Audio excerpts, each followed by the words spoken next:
Namwomba mzee aliyekaa kwenye kiti atashika wengine kwa niaba yetu wote.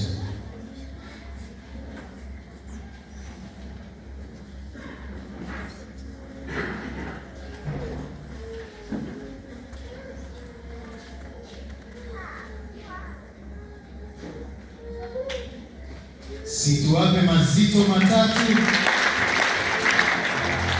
Nasi wa Kristo tuwaombee kikundi hiki, tusiache kuwaombea, maana wakifanikiwa na kanisa la Mungu limefanya nini? Limefanikiwa. Kwa hiyo tusiache kuwaombea ili kazi ya Mungu iweze kuendelea.